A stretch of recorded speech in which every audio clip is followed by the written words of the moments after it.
Mes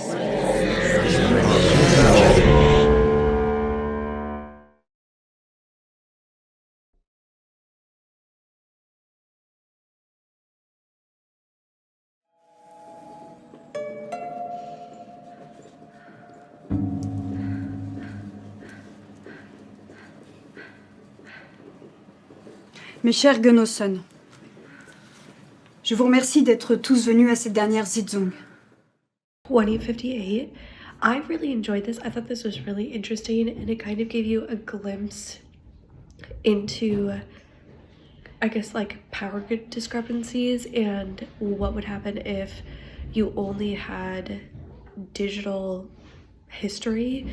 You didn't have anything on hard copy, and whoever kind of controlled that digital space would kind of have the ability to rewrite certain aspects of history if you went far enough back. And depending on the circumstances, obviously, because there are some people that would have a living memory of that, but at some point that will end and you won't have a living actual memory anymore. And I think it's just a really interesting idea and kind of an alternate history of what would happen if those kinds of things happen. Like if that situation were to arise where they rewrote history, they rewrote how World War II ended, they rewrote who was in power and the kind of fallout that would happen. I think it's a really, really well told story and a really interesting concept to begin with. This film, Nothing Happened in 2058, is interesting kind of political commentary that talks about the effects of this authoritarian leader entity kind of thing that appears to be like some kind of artificial intelligence that has completely blocked and changed history to fit their cause, or the cause of the government, the world leader, something like that. It shows us a future dystopian society, but because of this being something that's happened, I mean, it's definitely a dystopian society, and this isn't real.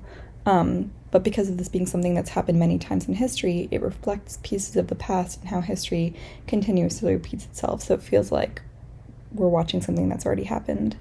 I think it also addresses the concern of artificial intelligence itself and kind of it taking over. And I think it was really interesting perspective and a unique kind of film to make that was very thought-provoking. Nothing Happened in 2058. I really, really love this title. It's so intriguing, and it beginning with this intriguing and a mix between ambiguity and comedy, and it beginning with the same kind of tone. This team trying to be serious while this moaning in the background. I thought it was really effective and definitely pulls you in from the beginning. You created a very rich world and an interesting use of an interesting relationship that you create with the audience, because for the first half of the short, we know that it's a future, but it kind of looks like it could be anything. It could even the past, actually. And then once they come out of this bunker, I think it is, then we see what the future actually looks like outside.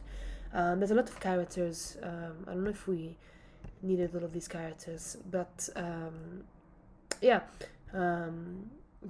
felt like the second half was definitely stronger. It was more dense and